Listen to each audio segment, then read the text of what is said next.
ఇక తండేల్ సినిమాలో మైనస్ పాయింట్లు అంటూ పెద్దగా చెప్పాలి అంటే సినిమా స్టార్టింగ్లోనే లాజిక్స్ వెతకొద్దు అని వీళ్ళు చెప్పిన తర్వాత లాజిక్స్ వెతకొద్దని చెప్పిన తర్వాత కూడా మన లాజిక్ పాయింట్లు వెతికి దాన్ని మైనస్ అంటే తప్పు.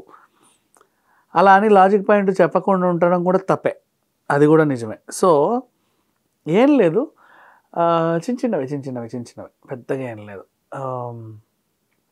బేసిక్గా 22 మందిని పాకిస్తాన్ బార్డర్కి వెళ్ళిన తర్వాత 21 మందిని విడుదల చేస్తుంది. ఆ 22వ మనిషికి ఆధార్ కార్డు ఉండదు, గుర్తింపు ఉండదు అని చెప్పి వాడిని విడుదల చేయడం కుదరదు అంటారు.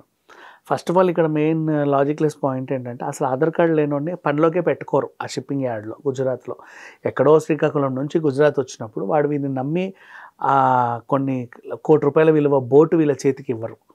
అంటే అడ్రస్ లేని వాళ్ళకి ఇవ్వరు అనమాట. బేసిక్గా చెప్పాలంటే మిగతా వాళ్ళందరికీ అడ్రస్ ఉన్నా వీడికి నేను జాబ్ ఇవ్వనని కరాఖండిగా చెప్పేస్తారు. ఏమో వీళ్ళకి ఏమైనా చేస్తే నేనేమో నా బోటు పట్టుకొని వెళ్ళిపోతే అలాంటి భయాలు ఉంటాయి.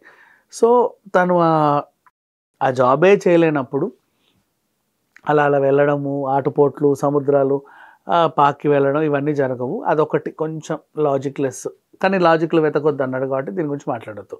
అండ్ నెక్స్ట్ తర్వాత పాకిస్తాన్ నడివీధిలో వీళ్ళందరినీ చైన్లతో కట్టి నిలబెట్టిన తర్వాత ఒక సీన్ ఉంటుంది. 22 మందిని ఒకరికొకరు కట్టేసి నిలబెడతారు. దేశం అంతా వీళ్ళని చంపడానికి వస్తుంది. అయినా సరే వీళ్ళు నవ్వుతా జైలు ఎక్కడుందబ్బా అని వెతుక్కుంటూ మళ్ళీ జైలుకి వచ్చేస్తారు ఎలాంటి గాయం లేకుండా. ఇది కొంచెం ఇబ్బంది పెట్టే పాయింట్. అండ్ మళ్ళీ లాజిక్లు వెతకొద్దు అన్నారు కాబట్టి దీని గురించి కూడా మాట్లాడొద్దు.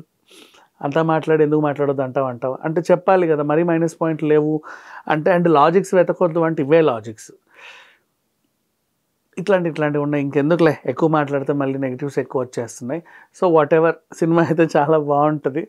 ఇవన్నీ చిన్నవే, దానివల్ల సినిమా మనకేం ఇబ్బంది పెట్టదు. అంటే ఇప్పుడు 100 రూపాయలు టికెట్ పెట్టి మనం కూర్చున్నాము అంటే కాసేపు తెర మనకి ఆహ్లాదాన్ని పంచిందా లేదా అంతే.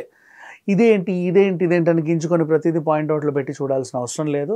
ఇదేం మనకి ఇచ్చిన పజిల్ గేమ్ కాదు, it's a cinema. Puzzle game అనుకోండి, అన్నీ వేరుకుంటూ ఇది ఇందులో అనుకోవచ్చు. కాదు కాబట్టి సినిమాని సినిమాలా చూడండి. నెగిటివ్ పాయింట్స్ ఏమన్నా పెద్దగా పట్టించుకోవాల్సిన అవసరం ఏం లేదు. మంచి ఎంటర్టైన్మెంట్, ఆల్మోస్ట్ ఫ్యామిలీ ఆడియన్స్, చిన్నవాళ్ళు పెద్దవాళ్ళు ఇలా ఎలాంటి భేదం లేకుండా అందరూ కలిసి చూడదగ్గ సినిమా ఇది. Thank you so much.